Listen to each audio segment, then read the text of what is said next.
Fala pessoal, muito bem-vindos a mais um podcast aqui do canal do Anfitrião e hoje vamos falar sobre como você monta uma empresa de gestão de Airbnb e não só isso, tudo que envolve essa nova profissão, eu diria, né? Porque Sim. cresceu aí ao longo do tempo e eu trouxe um super convidado aqui, o Felipe Marcondes, que atualmente é Head de STR, vou falar o que é isso, não se assustem, e Real Estate na Noctua Consultoria. Já explico com calma isso certinho. E já passou por empresas como TripAdvisor e recentemente trabalhou no Airbnb atuando em diversas frentes de trabalho na Europa, no Oriente Médio, na África e na América do Sul. Então, Felipe, muito obrigado por você estar aqui disponibilizando o seu tempo para falar um pouquinho sobre esse universo de Airbnb, não só da parte de anfitrião, né, que você está bem acostumado, mas da parte de gestão, que é o que você hoje faz na consultoria, né? De como criar, pelo menos aí você vai me dizer e a gente vai destrinchar isso melhor, que é como criar uma empresa, como estruturar uma empresa de STR. O que é o STR? É Short Term Rental, ou seja, aluguéis de curta duração. Pronto. A pessoa já chegou no podcast, já aprendeu mais uma. Então, bem-vindo, Felipe. Obrigado aí pela presença. Sim. Queria dar as boas-vindas aí para você. Rômulo, muito obrigado, cara. Primeiro de tudo, eu queria agradecer o convite. Como sempre, é um grande prazer falar contigo. Sempre que a gente se encontra, conversas ultra produtivas, né? Sem dúvida. Muito animado para a conversa de hoje. Acho muito legal os temas que você escolheu.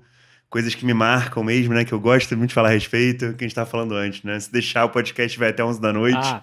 Vamos ver falo. Se você é que nem eu que fala pra caramba, então, né?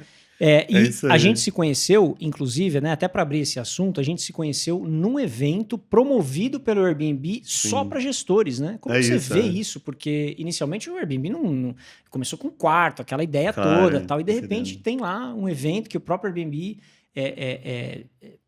formatou, né, e tal, e foi aí que a gente se conheceu pessoalmente, né? Com certeza, cara. Eu acho um tema muito interessante. Quase que unanimemente, assim, pelo mundo, quando a indústria legal por temporada começa a se desenvolver, ela é majoritariamente amadora, né?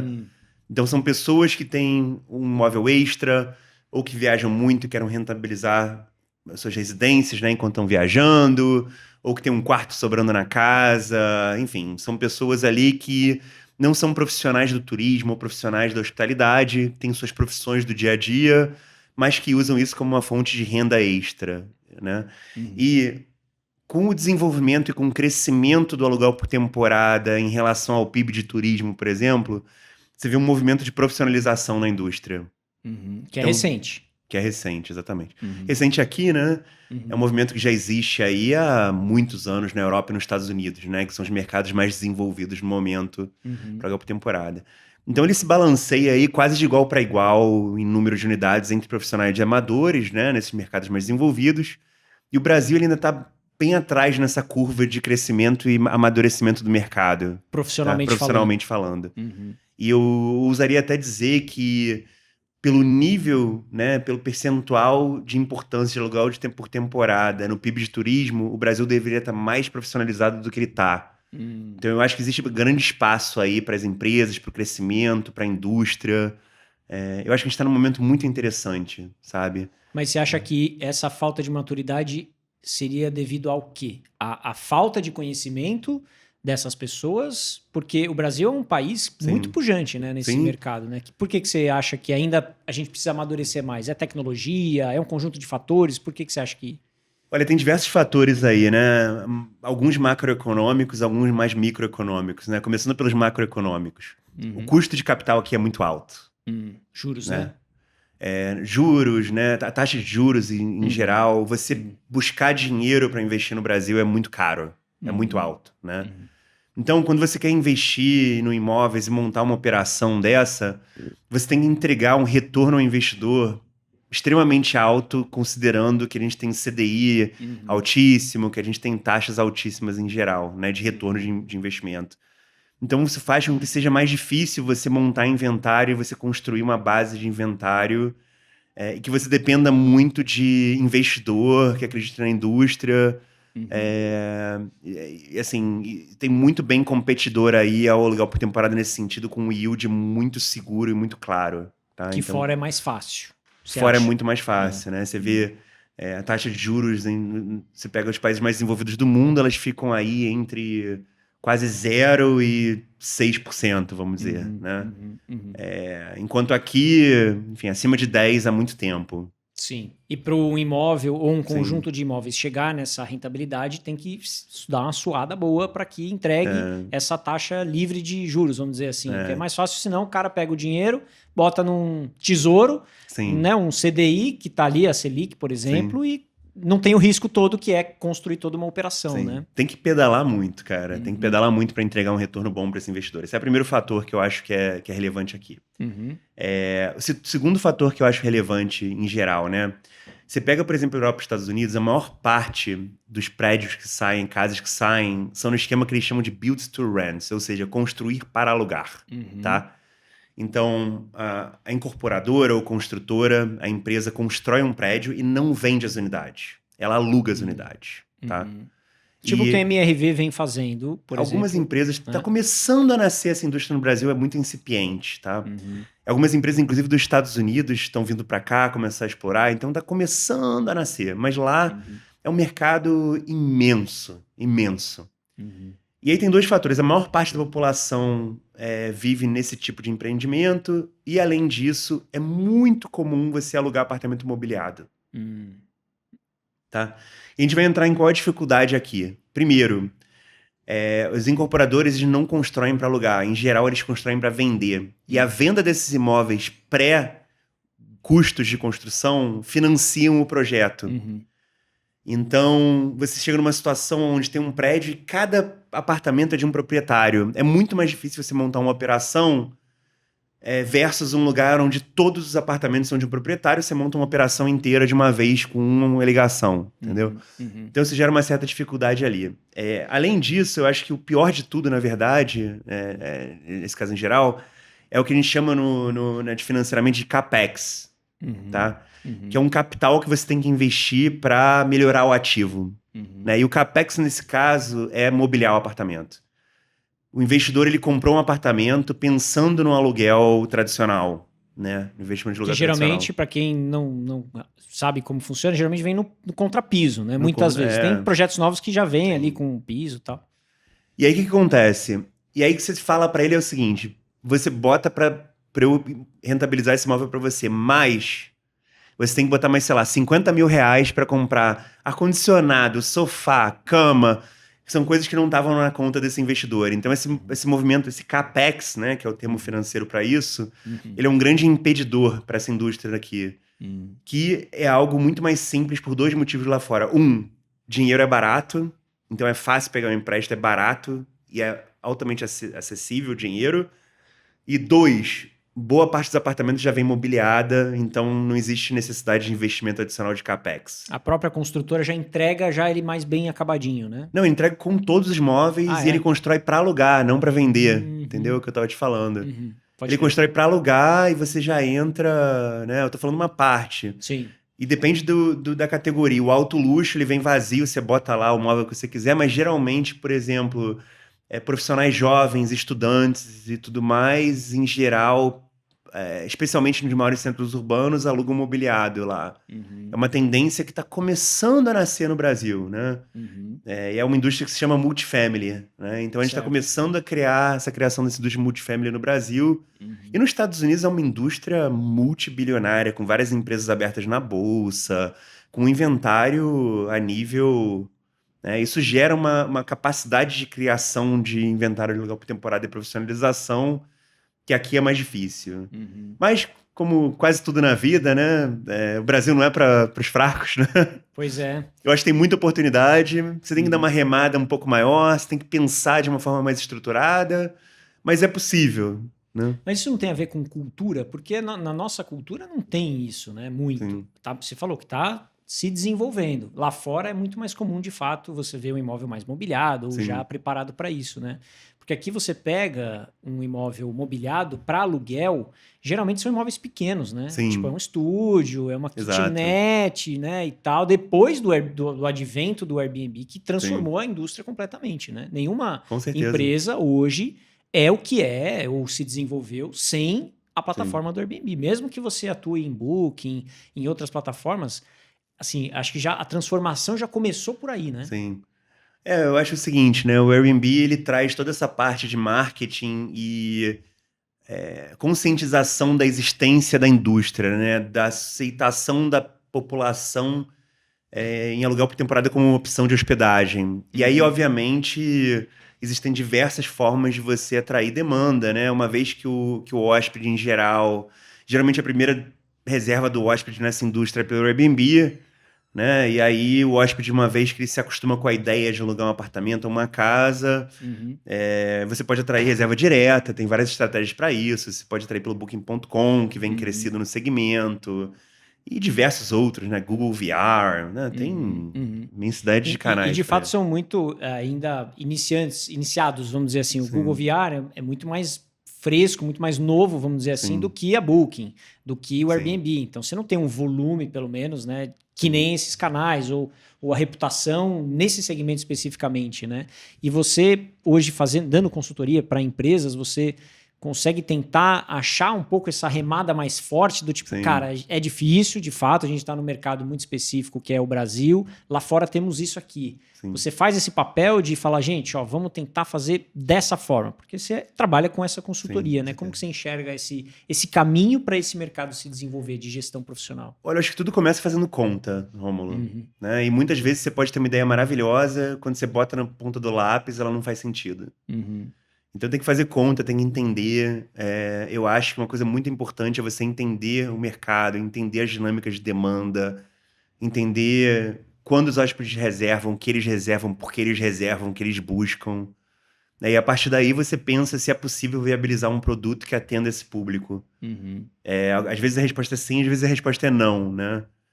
O que não se pode fazer de forma alguma é sair atropelando o processo e construir sem uhum, fazer um estudo de viabilidade econômica antes, sem entender se o negócio faz sentido, né? E sem entender a dinâmica de demanda também, né? uhum, Porque muitas vezes a gente. Uma coisa que eu sempre falei assim, para meus times que eu fiz gestão é que uma ideia, um plano qualitativo, uma ideia boa, ela não é motivo para fazer nada, ela é motivo para olhar os dados. Então, você tem uma uhum, ideia fantástica, vai lá para a prancheta, estuda os dados, e aí vê se essa ideia faz sentido no papel, entendeu? uhum, uhum, Eu acho que muita gente tem uma ideia boa e parece perfeita na sua lógica, mas se você não botar, não analisar, não estudar, você vai ter algum risco, alguma coisa que você não viu, ou financeiramente você não vai entregar o yield que você precisava para cobrir o seu benchmark, pode ser CDI, pode ser aluguel tradicional, pode ser o que uhum, for, uhum. e aí não faz sentido nem começar, né? Então, Eu tem toda uma vejo parte, nesse quesito, né? Porque aí a gente está falando de escala, né? Para você sim, ter esse volume, né? Você está falando de escala. E escala com imóvel é difícil pra caramba, né? sim, Ainda mais quando o gestor ele começa com um aqui, depois outro ali, depois outro aqui. Aí sim, um tem um móvel X, outro tem o chuveiro Y. Quando você tem um projeto igual, né, como uma hotelaria, né, sim, pensando qual que vale, né, pô, se eu vou abrir uma empresa de gestão de temporada ou de aluguel flexível, né, como normalmente também determinam e chamam assim, ou uma estrutura hoteleira, não sei, sim. né, então qual que é o desafio desse gestor, né, ou das empresas que querem se aventurar por esse caminho da alocação de curta duração? O que a gente tem que considerar que é muito diferente uma coisa da outra? Esse Uhum. mercado de gestão profissional de imóveis tem a sua particularidade, a hotelaria a gente sabe que tem as particularidades que não são novidades, assim, né? A hotelaria já está há muito mais Sim, tempo. claro. Milhares de anos, inclusive. Exato. Então, como que É. a gente Literalmente, né? Milhares de é, anos. é. E como que a gente não escolhe, né? Mas como que você enxerga essa diferença, já que você Sim, tá nisso especificamente, né? Você sim, saiu do Airbnb, que é isso, né? O coração é isso da coisa, sim. e você tá implementando isso em outros lugares. Como é que é? Como é que funciona? Não, é engraçado que antes eu vim do TripAdvisor, que era majoritariamente hotel, né? Então eu vim desse mundo, aí fui pro aluguel por temporada, agora eu tô num Uhum. mix, vamos dizer. Mais focado, obviamente, no aluguel por temporada, que é a minha paixão, é o meu amor, é o que Legal. eu gosto. Que depois vai falar das cabanas, ele tá construindo cabana, você acha? Que é esperto. Ah, Eu falo, assim, desse projeto paralelo que eu tô fazendo. boa. Mas eu acho o seguinte, em geral, pelo que eu vi no histórico, todo mundo que achou eu tenho um know-how, eu sei operar um hotel, agora eu vou fazer aluguel a temporada e vou ser bem sucedido, quebrou. É mesmo? Cara, o negócio é imensamente diferente. Eu acho, inclusive, que o negócio de aluguel por temporada em certos aspectos, tem mais similaridade com a aviação do que com a hotelaria. Por Né? quê? Revenue management, por exemplo. Uhum. Mas voltando, são atividades totalmente diferentes, com expectativas totalmente diferentes, dinâmicas de demanda totalmente diferentes. Uhum. Você vê que a hotelaria, ao longo dos últimos séculos ou milênios, criou toda uma expectativa na cabeça dos hóspedes, que tem recepção, tem um telefone, eu pego o telefone, alguém me ajuda, tem café da manhã, né? Então tem todo um set de limpeza diária, tem todo um set de expectativa, despertador. E aluguel por temporada é um oceano azul. Uhum. É uma página em branco. Não existe nenhuma expectativa. Você quer fazer só uma limpeza, você faz. Você quer vender limpeza adicional, você vende. Você quer oferecer serviço, você oferece. É um universo azul, é um oceano azul aí. Uhum.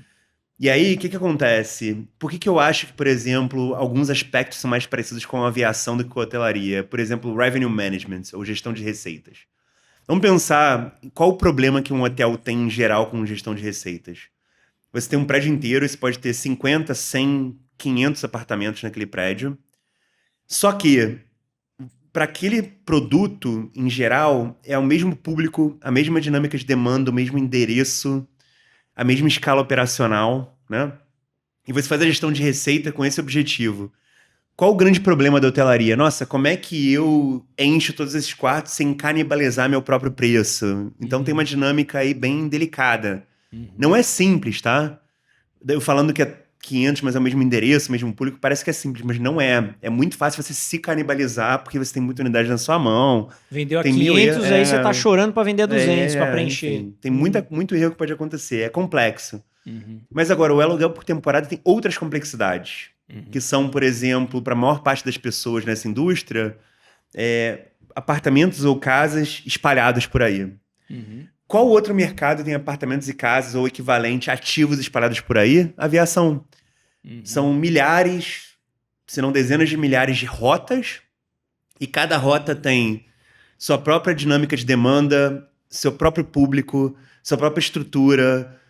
Então, assim, cada aeroporto tem um custo diferente para você operar.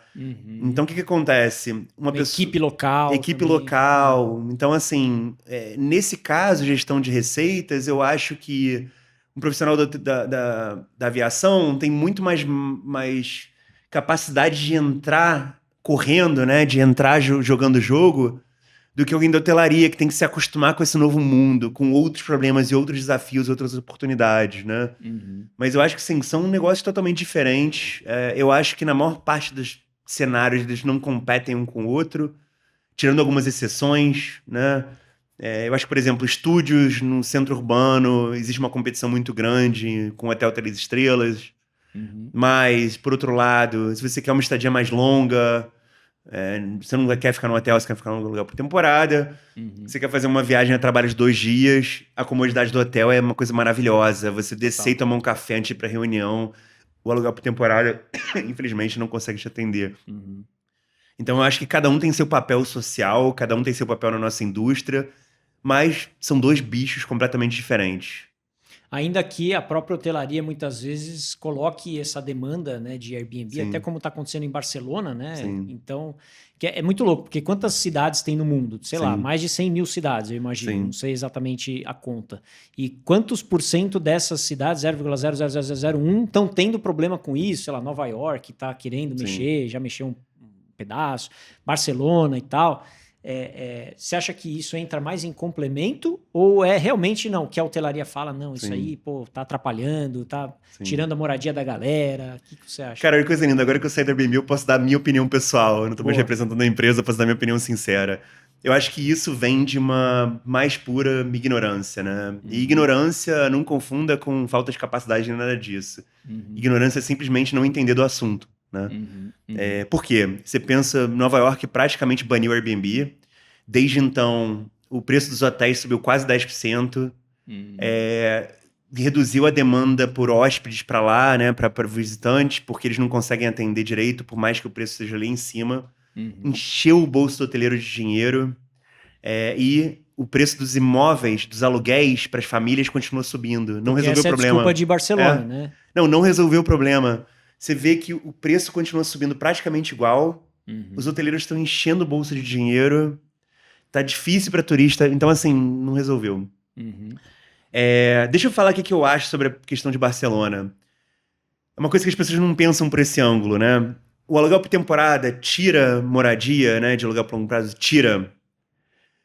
Eu acho que o grande erro aqui é achar que o hotel não tira. Porque aquele prédio onde está o hotel são centenas de moradias que não são moradias porque o hotel existe ali. Ou seja, você quer turista na sua cidade, você vai tirar a moradia. Não importa se é hotel ou aluguel por temporada. Não tem como vilanizar o aluguel por temporada. Os dois são. Tanto o hotel, de uma forma idêntica e igual ao aluguel por temporada, tá tirando lugares que poderiam ser apartamentos de longa duração. Você quer resolver esse problema de excesso de turista? Evite que turistas entrem na cidade.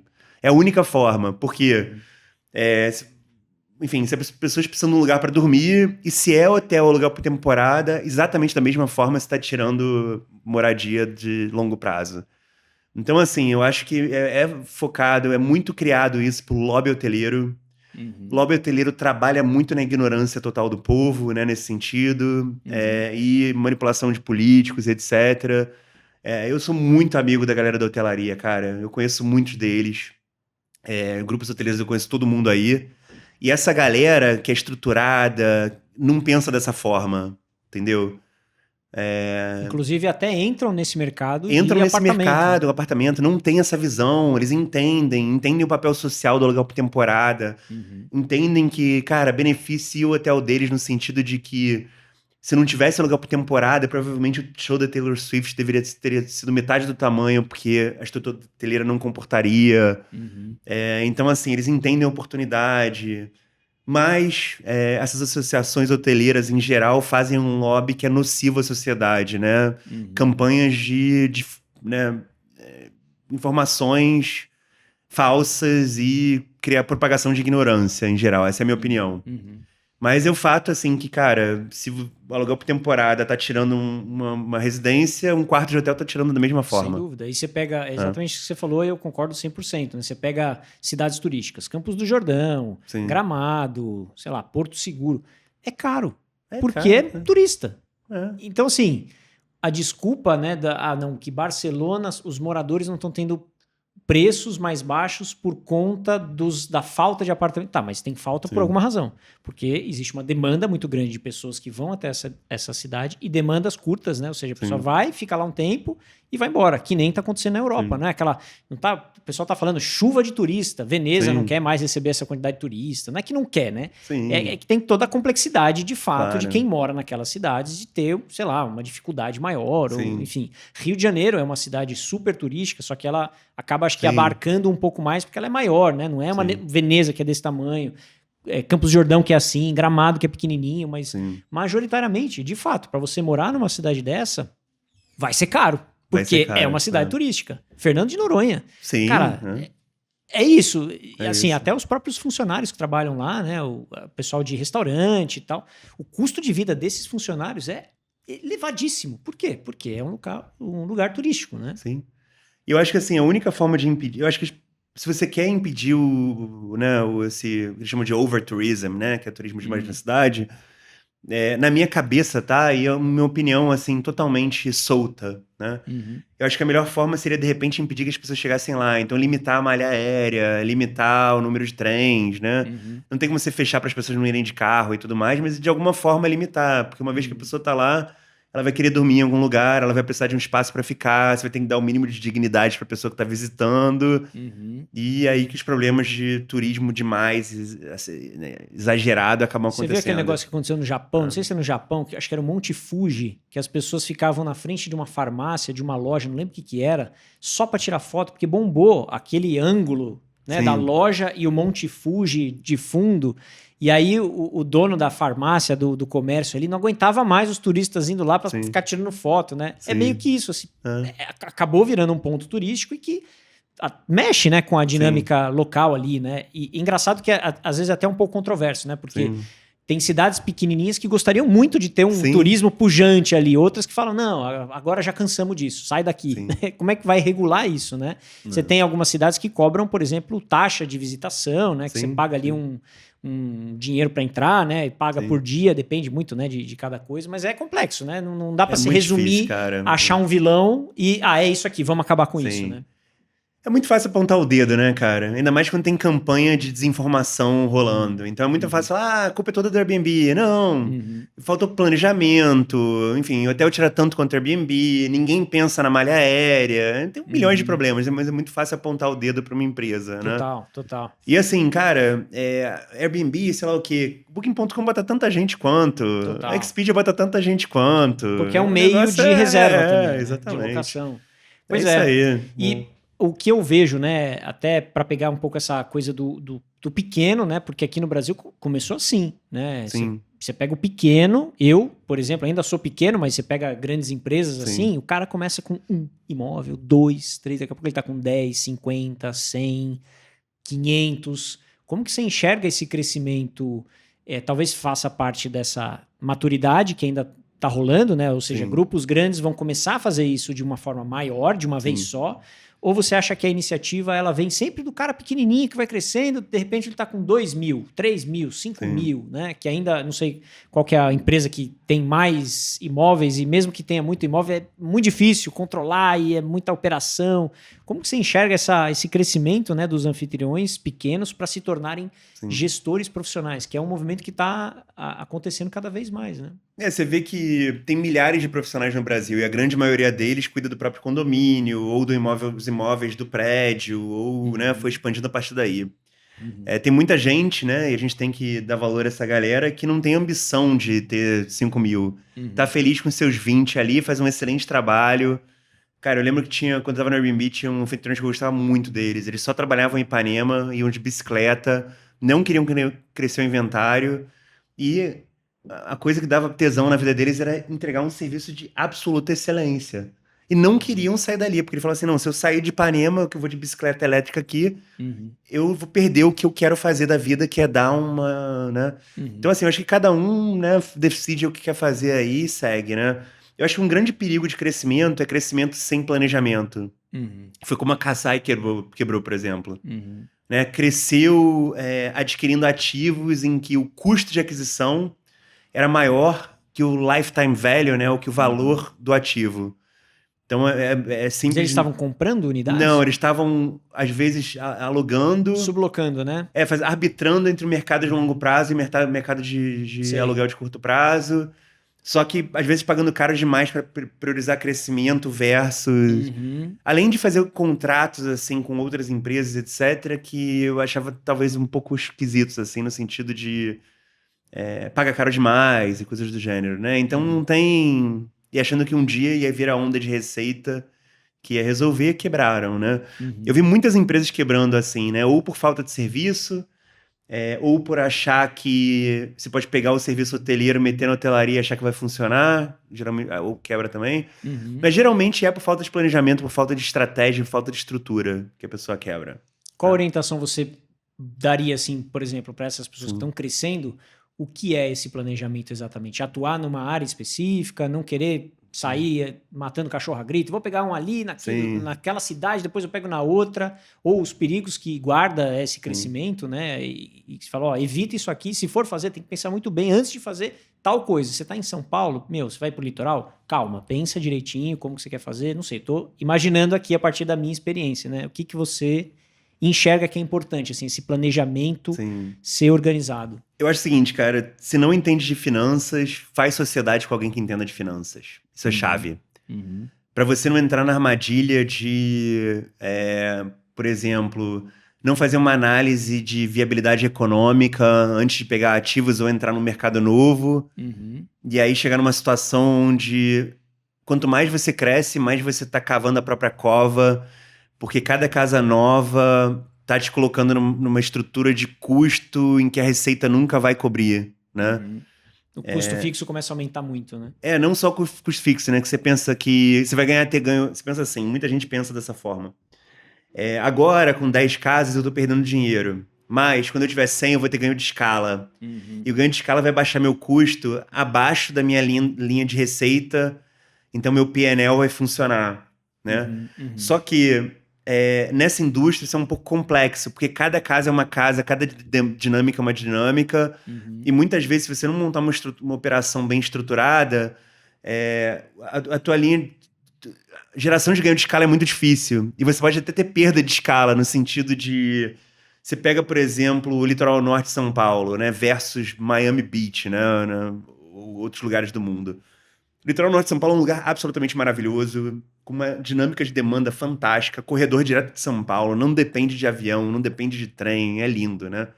Só que tem um sério problema, costa fragmentada. São pequenas praias com um morro ou com pedras no meio do caminho entre uma e outra. Tá. E aí o que acontece? Dentro de cada mercado, cada praia daquela, você tem um nível de escala que você consegue ganhar. E aí, se você quiser crescer e expandir no litoral norte, você tem que pegar as praias do lado. Só que é muito difícil fazer isso lá, porque o pessoal de limpeza, o pessoal de operações depende de transporte público. Então, eles dependem de mudar de um mercado para outro por transporte público. Você não consegue, é muito fácil nessa operação ter uma base para o seu enxoval, para os seus produtos de limpeza. É difícil. Então, uma costa fragmentada é um detrator nesse sentido. Se fosse uma costa única, seria muito mais fácil. Então, se for pegar, por exemplo, Santos, Guarujá... Facilita a vida. Tem uma balsinha ali, mas é mais fácil Facilita do que... a vida, Agora pensa, por exemplo, o sul da Inglaterra. O sul da Inglaterra é maravilhoso para legal por temporada e a costa é toda fragmentada, que nem litoral norte. Sabe qual é a maior diferença? Por exemplo, vou te falar a Waze, né, que é a maior empresa do mundo no momento. Quando eu estava na Europa, eu tinha um contato muito próximo deles. Adoro a galera de lá. As pessoas que fazem faxina, limpeza nos apartamentos, pré-requisito para vaga era ter carro. Isso não é da realidade do Brasil. É impossível isso acontecer no Brasil. Então você resolve o problema muito fácil na costa fragmentada do sul da Inglaterra, porque lá a pessoa que trabalha com limpeza tem acesso a carro. Que é mais barato, qualidade de vida, né? No Brasil isso é absolutamente fora da nossa realidade. Então, assim, é assim que eles resolveram esse problema. Aqui, você vê que muita gente tentou e não tem nenhuma operação escalada no litoral norte de São Paulo. Eu tô dando um exemplo, litoral sul do Rio, tem 1000 aí pelo Brasil, né? A costa da Bahia, uma certa parte da costa da Bahia, assim também, e por aí vai. E aí você pega Miami, por exemplo, aquela praia imensa, com um transporte público maravilhoso entre ela, você consegue montar uma operação inteira gigante só naquela praia, porque é uma, né? É que a logística, ela mata. A logística acaba, cara, com a escala.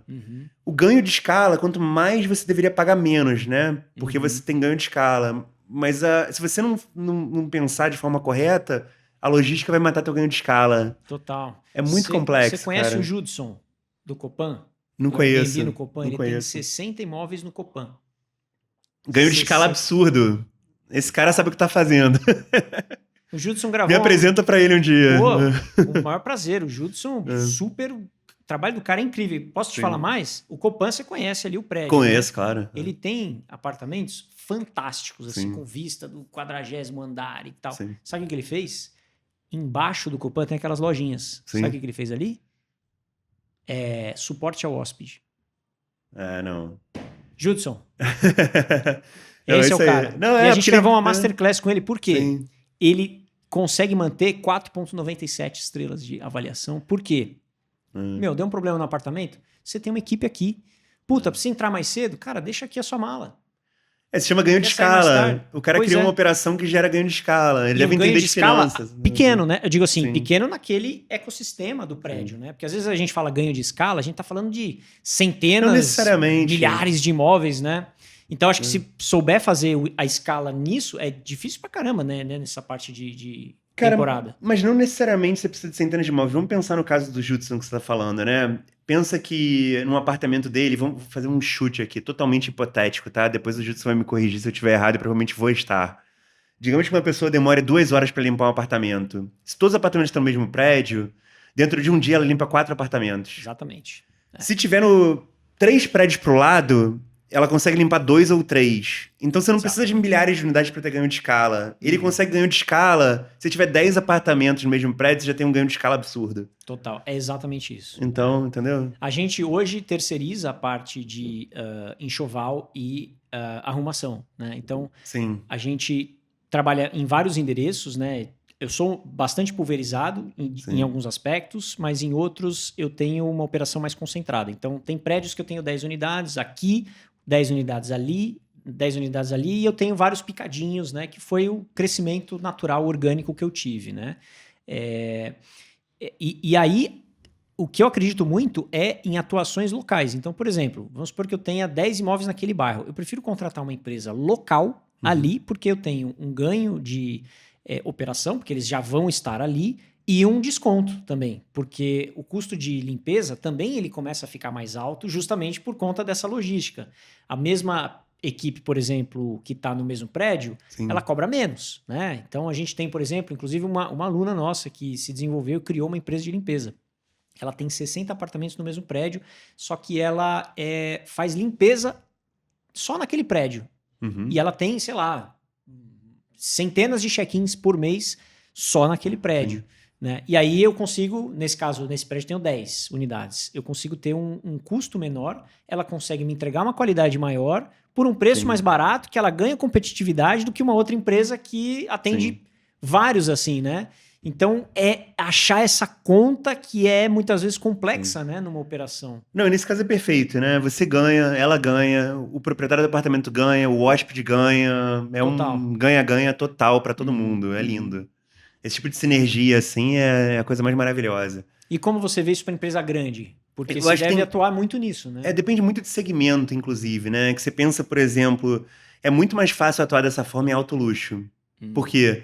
Você paga mais ou menos, um pouco mais, né, pela casa ser maior e etc., no custo de limpeza, mas a sua margem é muito mais aberta, porque o teu ADR, ou o seu valor da diária, é muito maior.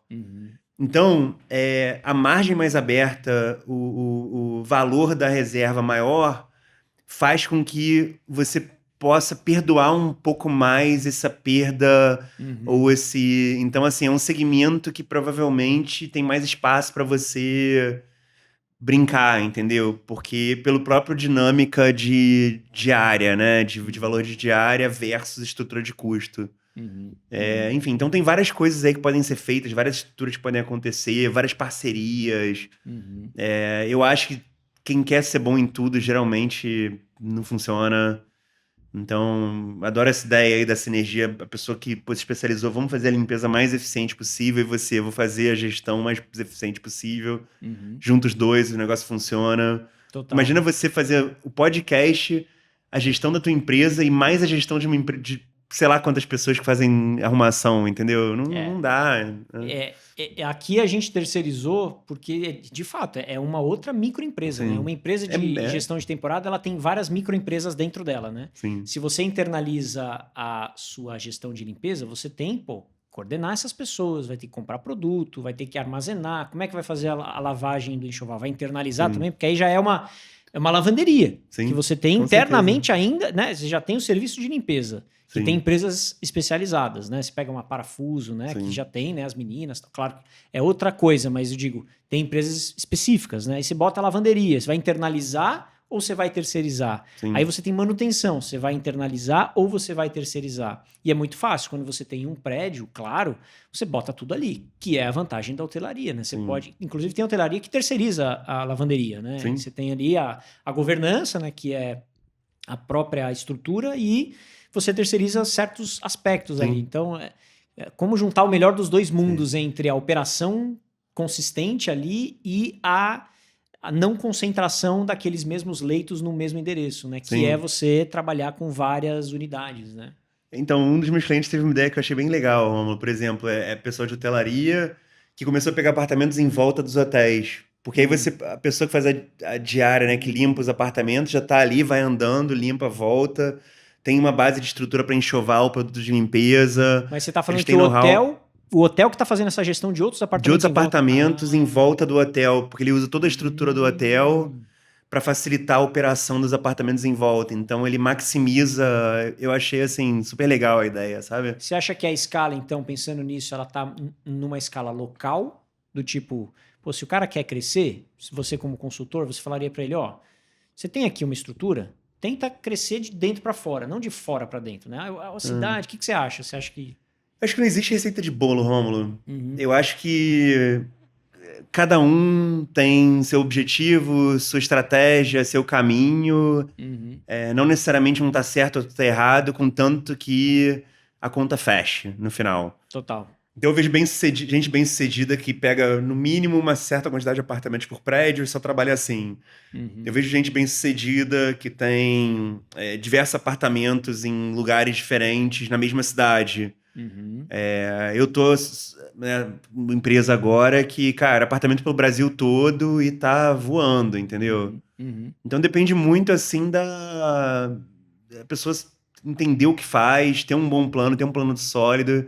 E aquilo que eu falei antes, cara, quer desenvolver um negócio de aluguel por temporada, se você não entende de finanças, faça sociedade com alguém que entende de finanças, faça um curso de finanças, aprenda a fazer viabilidade econômica, aprenda a entender estrutura de custo, aprenda a entender como teu custo vai se desenvolver ao longo do tempo, como você vai ter um entendimento da sua receita, porque as pessoas quebram geralmente por falta de planejamento. E não só quem abre empresa de temporada, né? No geral, No né? geral, O cara vai no abrir geral. uma empresa, às vezes ele vai muito vai Sim. fazendo e não vê o número Sim. ali da coisa para Sim. se sustentar, Não vê, né? É isso aí. Eu fiz recentemente, faz um tempo, a gente sempre faz um fechamento anual, né? Eu contrato um consultor para olhar os números e ver, né? Fazer todas as contas ali. Sim. A gente sempre faz análise de DRE e tal. E ele tava me contando, cara, tem empresário que pega empréstimo no banco, né? E ele falou, cara, é super comum. O cara tem lá dívida, só que ele pega um empréstimo, né? Para a empresa, ele vai lá e compra uma BMW. Para ele. Não é nem para a empresa. Assim, não que comprar BMW para a empresa iria resolver, mas o cara consegue crédito por ter uma empresa, né? E ter um equity ali que possa diminuir juros. E o cara compra uma BMW para ele. Ou seja, é só fazer o básico. Às vezes bem feito. Assim, cara, você precisa dar lucro, né? De alguma maneira, né? Ou pelo menos empatar no começo, não sei, né? Só que é um sintoma absurdo, né? Não, eu vi isso com um amigo pessoal recentemente, né? É uma empresa startup, né? Ainda um prejuízo, vamos dizer. Compraram um Mercedão, assim, e aí era porque ia impressionar os clientes e tal, mas enfim, no final das contas, não queria que não andar de impressione, carrão, talvez né? impressione, mas será que a conta fecha, né? Esse é o ponto. Exato. Né? E aí você pega, por exemplo, essa iniciativa do próprio Airbnb, você de dentro olhando, né? E se transformou muito a iniciativa do que é o Airbnb desde o começo de quarto. Com certeza. E começou a se transformar. E eu lembro que quando começou a ter apartamento inteiro, quando fazia quarto, que eu fazia quarto. Né? Comecei assim, foi aí que eu comecei a me desenvolver e pegar outros imóveis maiores. Eu via nos grupos, nas comunidades, está sempre, né? As comunidades são cheias da galera. E aí o pessoal fala, não, porque o Airbnb está perdendo a sua essência, ele está...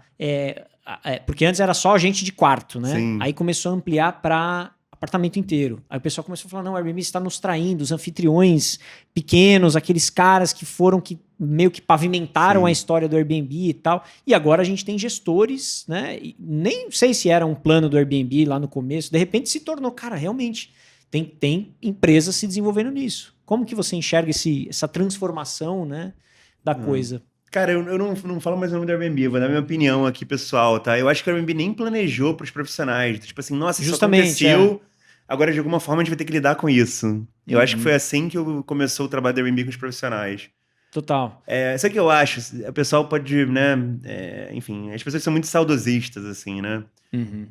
E às vezes até até por definição da palavra, assim, de coisas que nem viveram, né? Enfim. Mas em geral, muitas vezes, quando você abre a caixa de Pandora, você não sabe o que está lá dentro, né? O Airbnb criou uma indústria, criou um mundo pela frente e o ecossistema se desenvolveu da forma que se desenvolveu, entendeu? Até mais além do que ele previa, Muito né? mais, cara. O negócio vai por caminhos, e é como tudo na vida, entendeu? Se você, de repente, sei lá, você pode fazer um podcast querendo mirar nas pessoas com um apartamento, de repente o seu maior público é empresa e você...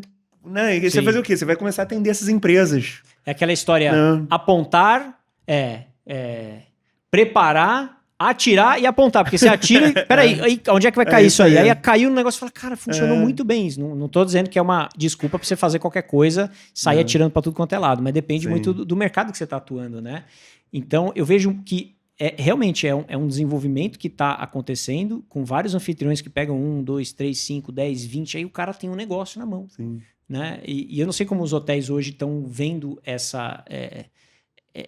essa adaptação, né? Como, eu não lembro quem que me falou, né? Que muitas unidades de pool hoteleiro estão deixando de estar no pool hoteleiro ou no flat e fazendo gestão por conta própria ou colocando em empresas de gestão. Nós mesmos aqui temos, acho que 3 ou 4 unidades, não me lembro, que estão dentro de um hotel ou num flat, né? Que tem essa diferença, né? E tal, que é o residencial com serviços e tal. Então, como que a gente pode, né, interpretar essas mensagens, essas informações e que a própria hotelaria entender como que pode refazer o processo, sei lá? Cara, sabe qual é a melhor forma, a forma número 1 de manter uma parceria com comercial? É que a outra pessoa esteja sendo bem sucedida, né? Se esses hotéis estivessem dando um retorno de investimento bom para essas pessoas, elas nem considerariam isso. Nem considerariam. Mas uma pessoa que pensa assim, cara, eu tô recebendo um retorno X aqui nesse hotel e eu posso tirar esse meu ativo, colocar no Airbnb e receber X.2 ou 2X ou o que seja, é um movimento natural a pessoa ir. Então, geralmente, quando você perde parceiro comercial, quer dizer que a pessoa está insatisfeita com o seu trabalho, com a parceria. A melhor forma tem 2 formas de retenção, eu acho, né? Primeiro, na felicidade, estamos juntos, estamos sendo prósperos. Na segunda, legalmente. E na hora de construir esses apartamentos, etc., pela motivação de conseguir vender eles para investidores, não colocaram cláusula de exclusividade de distribuição.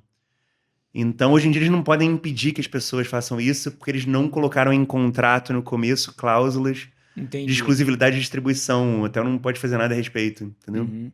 A gente tinha uma unidade que estava dentro de um complexo hoteleiro e que eles conseguiram proibir que pessoas independentes alugassem as suas próprias unidades, mas depois conseguiram uma liminar, derrubou, não, é só ir na justiça que você ganha. Eles não têm direito de proibir, entendeu? Porque não faz sentido, né? Agora, eles teriam direito de proibir se tivesse no estatuto original do condomínio ou no contrato. Mas se não tá no estatuto do condomínio, nem no contrato, e para mudar o estatuto do condomínio, nesse caso, você precisa de... Enfim, é dificílimo.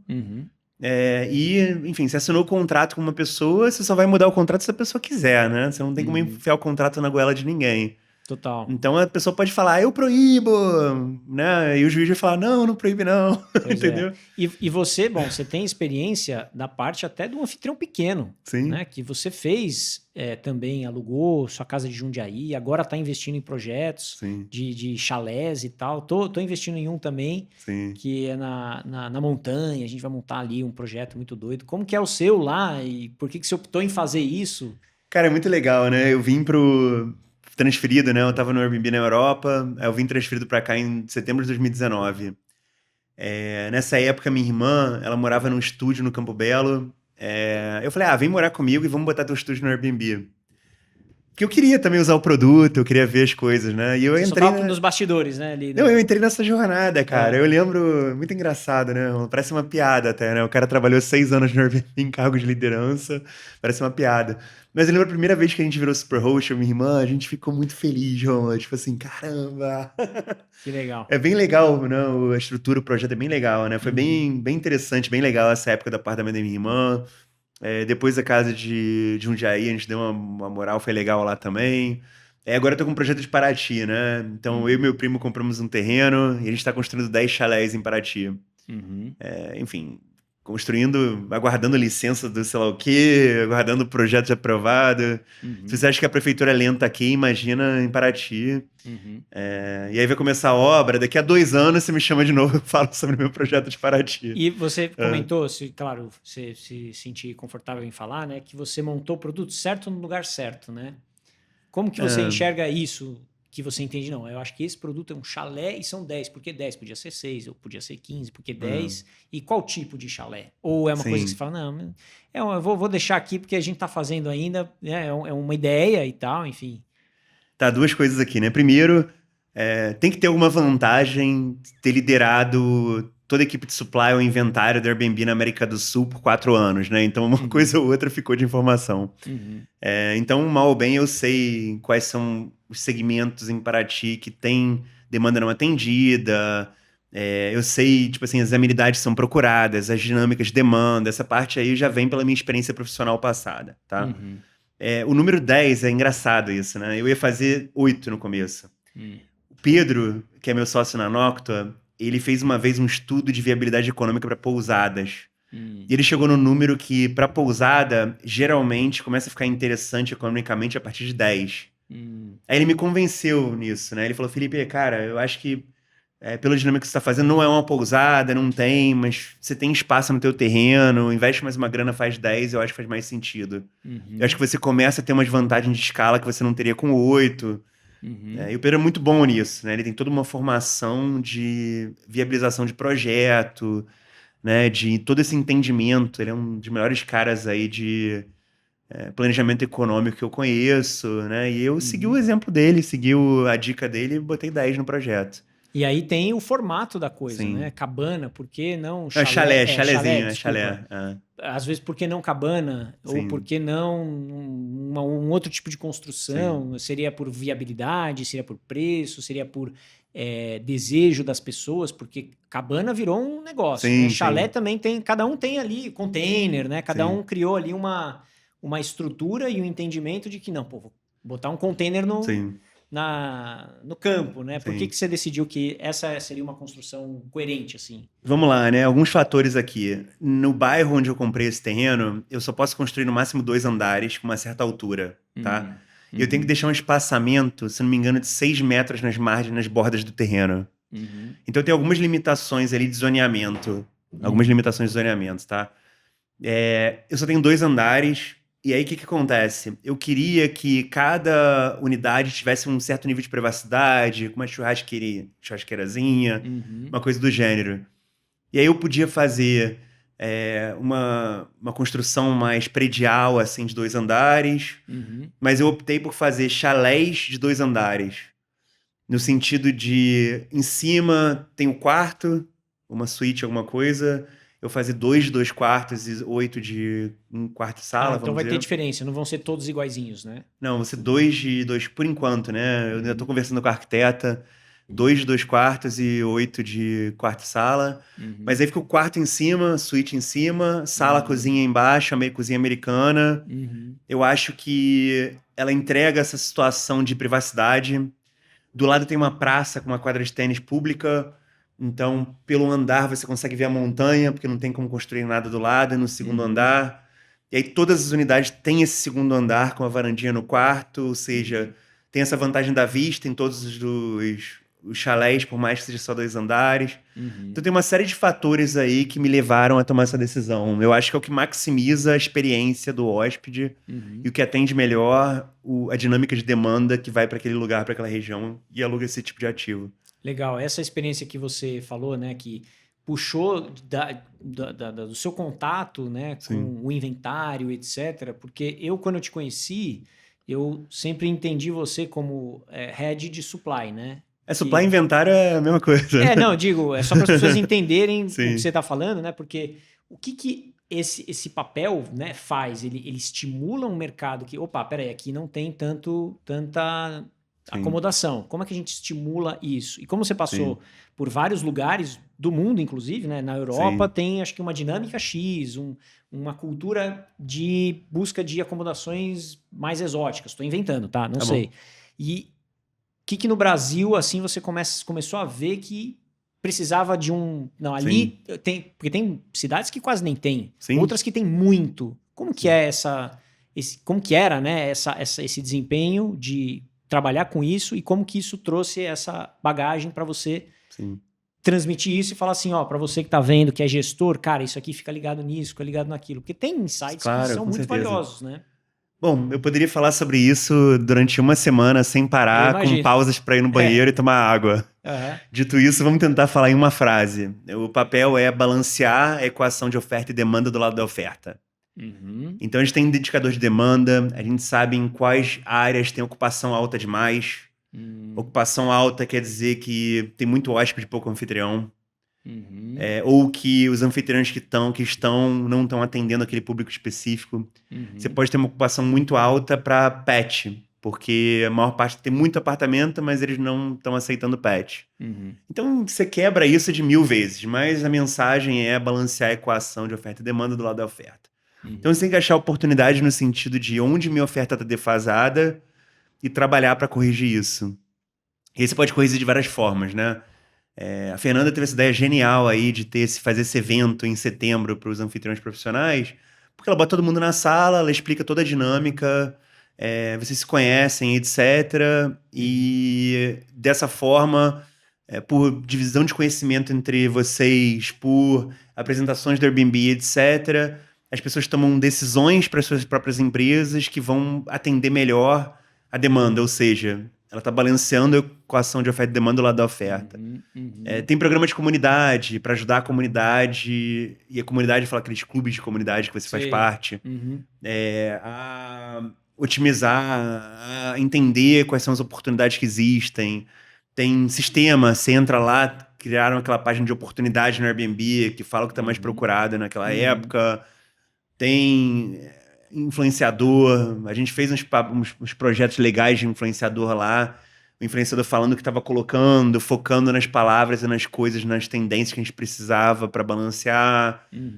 Enfim, tem milhões de formas aí de se trabalhar isso. A grande dificuldade é quando você trabalha supply no Airbnb, não é tipo construir uma coisa ali, é tipo tentar mover uma montanha. Eu imagino. Então, para mover uma montanha, você tem que mexer em tendência macro e tal. É complexo. Porque tem, acho que, muito a recompensa daquele anfitrião também, que eu acho que o Airbnb também se preocupa do tipo, porque se de repente aquele anfitrião ou aquela empresa daquele local especificamente tem uma queda, às vezes esse cara não aguenta muito tempo, ele sai, ele desiste, Sim. né? Também tem isso, né? Não Sim. só pela falta, pelo excesso de hóspedes que de repente, cara, precisamos botar mais aqui, e o outro Sim. o pessoal tá saindo e tem hóspede Sim. chegando, e aí como é que faz isso, né? Complexo. Não, tem várias complexidades, cara. Tem mercado, por exemplo, tem curto espaço do tempo, tem hóspede demais, o resto do ano tem anfitrião demais. Como é que você lida com isso? Pois é. Então tem uma série de complexidades, né? E várias formas de se lidar. Mas esse time, cara, é a equipe que tá do lado dos anfitriões. Se você pensar no alinhamento de interesse, é supremo. Você pensa que o objetivo dessa equipe é mostrar para os anfitriões oportunidades de demanda não atendida. Ou seja, os anfitriões têm acesso a mais hóspedes, a mais volume. Aí o anfitrião ganha, o hóspede ganha, porque tem um lugar para ficar da forma que ele gostaria, o Airbnb ganha, porque maximiza volume. Assim, é um trabalho super legal para a indústria. Assim, eu admiro muito esse time. Muito feliz com a galera que ficou lá, torço muito por eles. Legal, pô. E agora você me falou aqui nos bastidores, até te perguntei se podemos falar sobre isso. Você vai encabeçar aí uma empresa efetivamente de gestão de temporada, não é isso? Você isso vai aí, atuar cara. em várias frentes, como que vai ser esse trabalho? Onde vai ser? Cara, é meio louca essa história, Rômulo. Eu comecei como consultor na empresa para estruturar a área de revenue da empresa, né? E acabou que teve umas mudanças de liderança na empresa, ficou desocupado. Aí Felipe pega aqui, pega ali, e quando eu fui ver, eu tava totalmente mergulhado no negócio. É uma coisa que me motivou, né? Eu achei super legal o desafio da empresa, achei bem interessante. E me convidaram para assumir aí a liderança executiva da empresa. Eu aceitei, né? Tá sendo super legal. Eu tô ainda reestruturando tudo, então todos os processos, assim, tô do zero reestruturando a empresa inteira. Vou trazer umas pessoas legais aí de indústria, profissionais que eu não só dessa área, né, mas profissionais de outras áreas e pessoas que eu conheço, executivos de outras empresas, que eu acredito muito no trabalho das pessoas, né, que eu acho que são as pessoas certas para o desafio. E vamos lá, eu tô achando legal, tô gostando. Você sempre foi um cara de equipes, né, e Sim. gerenciar equipes, que é muito o isso. desafio do cara que está montando uma operação, Sim. né? Onde é que a gente coloca a pessoa certa no lugar certo, porque essa pessoa tem uma característica X que vão evidenciar isso, em vez de colocar essa pessoa num outro lugar que não vai funcionar, né? E na temporada é muito complexo, porque não é que nem, sei lá, um escritório de advocacia. Sim. Você tem milhões de profissionais que já sabem como a coisa funciona. Na temporada, ou pelo menos nessa estrutura, né? Como você falou, na hotelaria, para o cara chegar é mais difícil do que o cara da aviação. Então, como é que você recruta essas pessoas e fala, não, peraí, como é que eu vou treinar essas pessoas e botar elas no lugar certo? Como que você já fez muito isso no Airbnb? Sim, dentro no TripAdvisor, no Airbnb. Isso, exato. como que é agora na ponta ali, né, Sim. de temporada, achar aquela pessoa para aquela função que é muito nova às vezes, né, uma coisa diferente. Cara, primeiro de tudo, às vezes você acerta, às vezes você erra, né? Então, assim, ao longo da minha jornada, eu acho que tem muitos profissionais aí que a gente fez um trabalho muito lindo juntos e, enfim, já botei pessoa errada no cargo errado, já cometi erros de... Então, assim, a gente vai errando, acertando e crescendo, né? Mas eu acho que uma coisa super legal em startup, especialmente dessa indústria, é que não existe um livro de regras. Total. Então isso traz um espaço muito grande para criatividade, para testar, para fazer acontecer, para aprender, né? E eu acho que por não existir, você usou muito bem usado aí o termo, o exemplo do escritório de advocacia. Tem um livro de regras. É um negócio que existe há centenas de anos, tem um livro de regras. Esse nosso não. É um hospital, né? O Sempre tem hospital aquilo ali, né? Você vai construir um prédio, você bota a fundação, aí você Isso. tira o negócio, aí você... O nosso não, cara. Né? Então eu tô trazendo profissionais que não necessariamente são da nossa área para construir todo o meu sistema de revenue. Eu tô usando... Eu convidei o Edu Martin, que é da Noctua, né, para construir como consultor. Aviação, porque eu acho que a aviação é perfeito para construir... Que curioso, né? O gestor que tá vendo aqui falou assim, caramba, nunca tinha pensado nisso, aviação, né, e tal. Eu tenho umas ideias meio doidas. Mas cara, é meio isso, assim, porque se você for repetir um modelo, Sim. que às vezes, e na verdade é um modelo, entre aspas, que a gente tá descobrindo ainda Sim. também, principalmente no Brasil, né, que a gente tem várias tecnologias, ou você faz em casa, isso exige um investimento, ou você traz, né? Sim. Então, sei lá, um software de um channel manager. Você vai ter que ou você desenvolver ou você contratar fora, né? Tem todo esse Frankenstein de coisas que você vai ter que né, juntar e chegar num... Cara, acho que aqui... Agora vai. Tá num caminho. Aí passa um negócio... Ih, caramba... E provavelmente você vai começar a correr, tropeçar, ralar o joelho e ter que mudar alguma coisa. Total. Mas aí a vida segue, né? E aí, isso. assim, eu tô trazendo... Fiquei pensando assim, para time de crescimento de inventário, vendas, né? E fico pensando, quem é meu público, né? Eu pensar pessoas que compram apartamentos para renda e tal, né? Então é pessoa física, mas é pessoa física afluente. Quem fez isso bem na história, né? Que empresas fizeram isso bem? E eu selecionei algumas empresas, pelos meus cargos passados, dou sorte de conhecer bastante executivo por aí.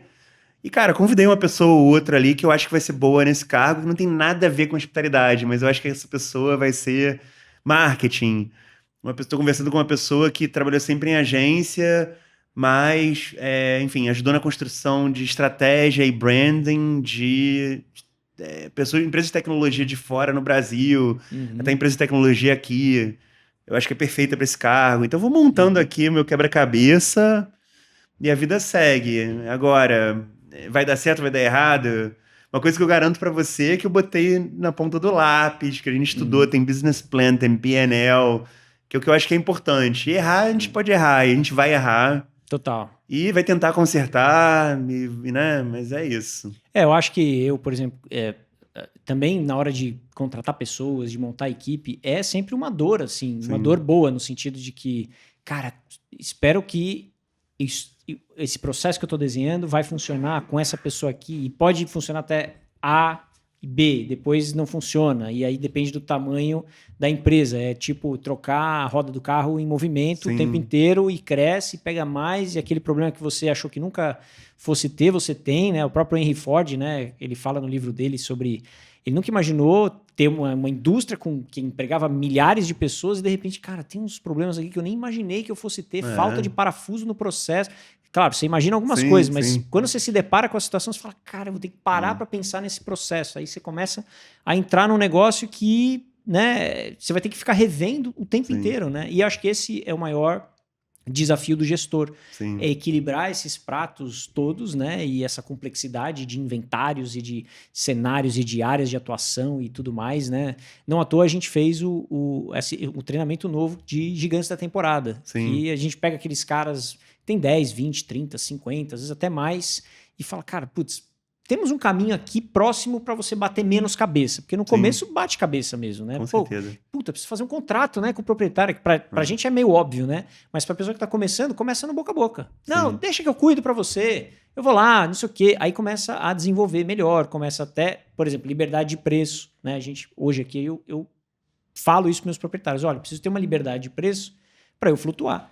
Porque senão eu não vou conseguir precificar, né? Se o proprietário chega e fala, você vai me cobrar só R$1.000 por diária no imóvel. Você fala, cara, então é melhor que você não feche comigo, né? Porque aí eu vou te frustrar 2 vezes, né? Porque eu não vou conseguir te entregar o resultado e se o que eu te entregar não vai ser suficiente, você vai me cobrar desse resultado, né? Então é muito complexo, né? Não, eu recuso muita gente que quer preço mínimo, que quer impactar o sistema de revenue, né? Porque, cara, se eu tiver tossindo muito, eu vou no médico, o médico vai mandar tomar um xarope, eu não vou falar, não, vou comprar esse outro, ou então, em vez disso, eu vou botar esse adesivo.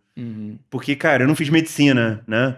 Em geral, sei lá, se eu for, não vou chegar na frente de um juiz e me defender porque eu não fiz direito e tal, né? E aí você monta um sistema com pessoas extremamente sênior em gestão de receitas e tudo mais.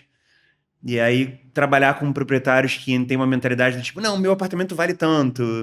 Tipo assim, eu não acho melhor não trabalhar. Porque vai gerar frustração dos 2 lados. Sim. Não tem como, eu acho muito difícil esse relacionamento, porque vai gerar frustração, sabe? A pessoa achar que pelo grito, o hóspede vai pagar o que ela quer porque ela gritou, entendeu? Essa mentalidade não funciona muito bem pra mim, sabe? Total. E até os sistemas de precificação, né? Ainda que tenha algoritmos e estudos e demandas e tal, no final é um outro ser humano lá na ponta que vai falar, topo pagar. Exato. Quero pagar ou não quero. Então você Sim. pode, claro, ajuda você ter uma noção e tal, né? Mas no final é ser humano para ser humano, né? É isso. O cara que toma a decisão é um ser humano do outro lado que vai topar ou não aquele tipo de imóvel, aquele preço, aquela condição, naquele contexto, né? Então, Felipe, cara, obrigado mesmo por você ter vindo aqui e compartilhado muitas coisas. Eu falo pra caramba. Eu também, cara. E se deixasse aqui, a gente ia até amanhã falando e explorando cada itemzinho, né? Dá pra fazer um só de precificação, de falar dessas complexidades Com e, certeza. sei lá, de montagem de equipe. Tem muita coisa que dá pra gente trabalhar e queria agradecer aí um pouquinho do seu tempo que você disponibilizou para compartilhar essa coisa de uma visão mais macro e parabéns aí pelos novos rumos. Espero que você tenha muito sucesso. Como sempre. É verdade, ó. Tem aqui um presente. Cadê o outro? Cadê aqui, ó? Pega esse aqui pra mim. Que ele não tem. Isso aqui é uma coisa exclusiva que a gente dá pros nossos alunos. Aqui é o adesivo em inglês para colocar no imóvel. Como você é um anfitrião também, vai ter os chalés. Fica aqui a versão em português, versão em inglês. E aqui a gente fez um paninho de prato, anfitrião 5 estrelas. E uma toalhinha de maquiagem, que a mulherada adora sujar as toalhas brancas, né? Então a gente fez uma toalhinha preta que, enfim, para tentar minimizar um pouco isso. Então fica aqui de lembrança para você. Pô, obrigadão, um agrado aqui pela sua presença. E muito obrigado. Se quiser deixar para as pessoas aí seus contatos, redes sociais ou a própria Noctua para, de repente, algum gestor precisar de algum apoio em alguma área ali da empresa, fica à vontade aí. Não, vamos lá, cara. Primeiro de tudo, muito obrigado pelo convite, grande prazer. Vamos fazer mais vezes. Com certeza. Agradeço os adesivos, né? Você me deu da última vez que a gente se encontrou. Dei no evento, encontro do Airbnb, né? Verdade, não, foi sem ser desse ano passado, do anterior, talvez. Eu acho. Foi no anterior. Não foi o último, foi o penúltimo. Perfeito, isso mesmo. E, cara, o meu apartamento é todo grudado com esses adesivos. Olha aí, que coisa. Então, agora tem o inglês, porque a gente demorou para fazer o inglês. Eu adoro. Obrigadão, cara. E se alguém quiser me buscar, enfim, eu tô no LinkedIn, pode me procurar lá, Felipe Marcondes, né? E a gente bate um papo. Vamos que vamos. Tem a Noctua também, né? somosnoctua.com.br. Se vocês tiverem aí uma empresa maior querendo crescer, querendo desenvolver uma ideia, querendo falar um pouco sobre projeção, sobre viabilização de projeto, entra lá e procura o pessoal lá, que o pessoal é muito bom. Excelente. Mais uma vez, muito obrigado e espero que vocês tenham gostado. Curtam esse vídeo, compartilhem com quem é gestor ou com quem quer ser gestor, pegar várias dicas valiosas e aplicar na prática coisas reais, né? Não é só, eu acho que é isso, eu acho que é aquilo, como o Felipe falou bem, né? Vamos botar no papel, vamos ver a viabilidade disso e mandem bala. Espero que tenham gostado. Até o próximo episódio. Tchau.